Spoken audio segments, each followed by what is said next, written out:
오늘 말씀은 민수기 4장 34절부터 49절까지입니다.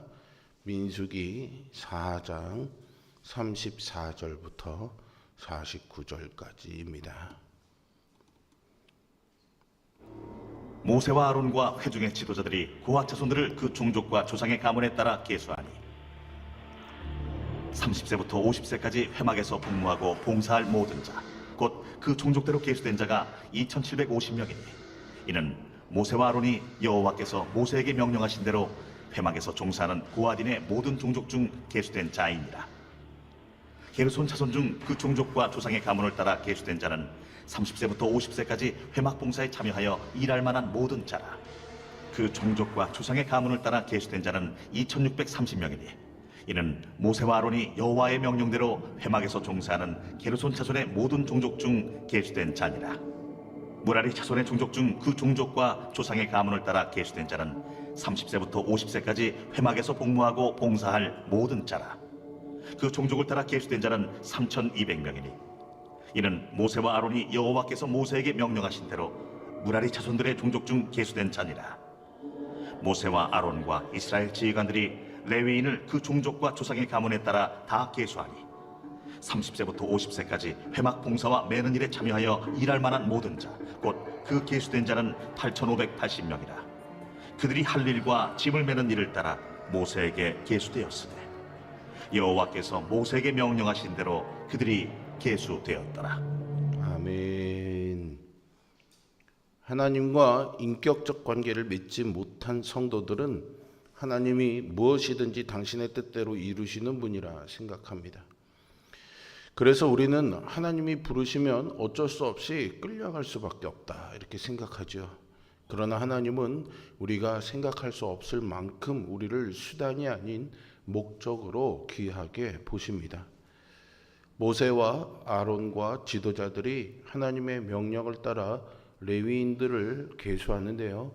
1개월 이상 된 레위인의 숫자는 22,000명이었는데 이제 30세부터 50세까지 회막에서 일하고 봉사할 사람의 숫자를 계수하기 시작합니다.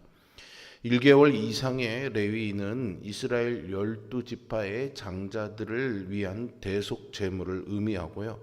30세부터 50세까지는 성소에서 하나님을 섬기는 자들을 의미합니다.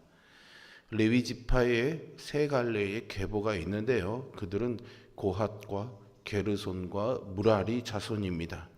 하나님은 30세부터 50세까지의 레위인들을 고핫, 게르손, 무라리 자손으로 구분해서 계수하도록 명령하셨고 모세와 아론은 순종했습니다.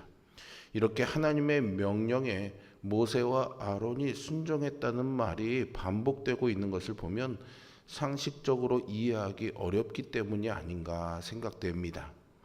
고핫 자손 가운데 30세부터 50세의 남자는 모두 2750명이었습니다. 고핫 자손의 일은요, 증거궤, 진설병상, 등대, 향단, 금놋제단, 물두멍 등을 옮기는 일이었습니다. 이 성물들은 직접 메고 옮겨야 되는 것인데 교대로 옮긴다고 해도 사실 2750명은 너무 많은 숫자였습니다. 게르손 자손 가운데 30세부터 50세의 남자는 모두 2630명이었는데 이들은 성막의 각종 장막과 휘장들을 맡았습니다. 성막을 덮는 네 겹의 장막과 성소로 들어가는 문으로 쓰이는 휘장과 성막 전체를 두르고 있는 세마포장 그리고 성막 문으로 쓰이고 있는 휘장까지 거두면 그 부피가 상당했을 것으로 보입니다. 그러나 이들에게는 소 4마리와 수레 2개가 배정되어 있었기 때문에 사실 2630명이나 필요한 것은 아니었습니다. 무라리 자손 가운데 30세부터 50세까지의 남자는 모두 3200명으로 다른 자손들보다 숫자가 많았습니다.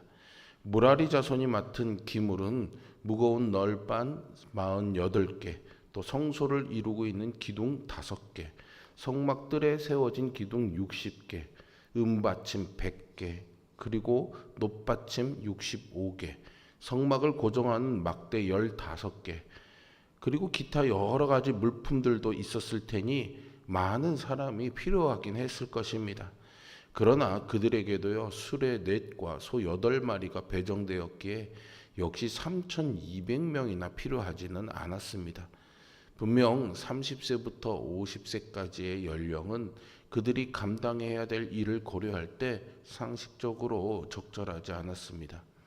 교회는 건물이나 조직이 아니라 그리스도의 몸, 그러니까 예수 그리스도를 구주로 믿는 자들의 공동체입니다. 그런데 어떤 교회에 대해서 이야기할 때 교회의 숫자나 어떤 건물 크기로 이야기할 때가 참 많습니다. 세례 교인 수가 몇 명인지, 예배드리는 인원이 몇 명이나 되느냐에 관심을 기울일 뿐 성도 개개인에게 관심을 갖지 않죠. 그러나 하나님은 교회를 사람을 모아놓은 덩어리로 보지 않으십니다. 주님은 한 사람 한 사람을 수단이 아닌 목적으로 여기시죠. 성경은 모든 일을 한 줄도 빠짐없이 기록한 책이 아닙니다. 하나님의 관점에 맞게 꼭 기록해야 하는 내용을 기록한 책이죠. 주님이 단순한 성막 봉사자의 수만 기록하게 하셨다면 아마 총 숫자를 기록했을 것입니다. 그러나 하나님은 다른 책무를 맡은 자손들의 수를 각각 기록하게 하심으로 숫자가 아니라 그 사명을 담당하는 사람들에게 관심을 가지고 계심을 일깨워 주십니다. 오늘날 성도들은 유력한 몇몇을 제외하고는 그저 숫자에 묻혀 있습니다. 그러나 하나님은 한 사람 한 사람의 이름을 손바닥에 새겨 모두 기억하고 계십니다. 주님은 우리 모두에게 사명을 주시고요, 또 한 사람 한 사람의 이름을 불러주십니다. 성도는 그 이름이 불릴 때 곧바로 아멘 하고 응답해야 하겠습니다. 충성된 일꾼이 어떤 사람일까요? 흔히 남들이 꺼리는 일을 맡아서 성실하게 일하는 사람, 남들이 힘들다고 그만두는 일을 자신이 맡은 일과 병행하면서 두목, 세 몫을 감당하는 사람을 귀하고 충성된 일꾼이라고 생각합니다. 80대 20의 법칙이 말하던 것처럼 열심히 일하는 20%를 충성된 일꾼으로 여기죠. 그러나 하나님은 레위 자손을 조상의 가문과 종족에 따라 1개월 이상 된 남자들을 계수하게 하십니다. 그들이 회막에서 봉사하게 된 때는 30세부터 50세까지입니다. 여기에는 단순히 회막에서 몸을 쓰는 힘든 봉사를 하기 때문에 혈기왕성한 젊은 사람들이 필요했다는 의미만 있는 것이 아니죠. 이스라엘 12지파에서 싸움에 나갈 수 있는 나이인 20세보다 훨씬 엄격한 기준을 적용했다는 의미가 담겨 있습니다. 하나님은 또한 30세부터 50세까지 20년을 봉사하게 하기 위해 생후 1개월부터 30세가 되기까지 준비하도록 하신 겁니다. 하나님이 모세를 쓰시기 위해서 80년을 훈련시키고 준비시키셨습니다. 예수님도 공생의 3년을 위해서 30년을 기다리며 준비하셨죠. 사명의 시간은 하나님께 부름받아 쓰임받은 시간만을 의미하지 않습니다. 준비되어야 쓰임받을 수가 있는 것이죠. 그러나 사울처럼 쓰임받고도 떨어져 나가면 무슨 소용이 있겠습니까? 하나님은 성도의 전 삶을 부르고 계십니다. 성도는 주님의 부르심에 모든 삶으로, 전생애적인 삶으로 응답해야 하는 것이죠. 성도는 하나님의 부르심에 억지로 응답하는 것이 아니죠. 하나님은 당신의 일을 대신해 줄 사람이 아니라 하나님과 동역할 존귀한 존재로 우리 이름을 부르십니다. 따라서 성도는 하나님이 사명의 자리로 부르시는 음성에 자신의 전 삶으로 응답해야 하겠습니다. 성막의 크기는요, 크게 잡아도 폭이 25m, 길이가 약 50m 정도로요, 우리 교회 건물 정도의 넓이가 됩니다. 그런데 이 성막을 위해서 8,580명이 배정되어 있으니까 사실 한 사람이 감당할 일은 그리 힘들지 않았을 것입니다. 오히려 남아 돌았을 수도 있겠죠. 레위인들은 땅의 기업을 분배받지 못했지만 땀을 흘려 땅을 경작해야 하는 저주에서 벗어나 있었습니다. 모세는 하나님의 명령을 따라 그들이 할 일과 짐 매는 일을 따라서 계수했는데요. 이는 레위인들의 일 자체가 중요한 것이 아니라 그들이 사명을 감당하는 가운데 사람이 하나님 나라에 들어가면 누리게 될 삶을 보여주는 것이 중요함을 알려줍니다. 지금 우리가 이 땅에서 땀 흘려 일해야만 삶을 유지할 수 있지만 하나님 나라에서는 이 모든 무거운 짐에서 벗어나 주님이 주시는 짐과 멍에를 메고 쉼을 얻을 수 있음을 보여주는 것입니다. 레위 자손 중 성막을 섬기는 일을 위해 부름받은 자는 큰 감격과 설렘으로 부르심에 합당한 모습으로 그 일을 감당했습니다. 성도는 교회에서 하나님의 일을 위해 직분을 감당하는 것을 짐으로 여기지 말고요, 자랑으로 여겨야 합니다. 맡겨진 직분을 자랑스레 여기고 충성스럽게 감당함으로 하나님을 위해 앞장서 달려나가는 영적 레위인이 되어야 하겠습니다. 하나님은 성막과 레위인들을 사용하셔서 불완전하게나마 하나님의 나라의 모습을 보여주셨습니다.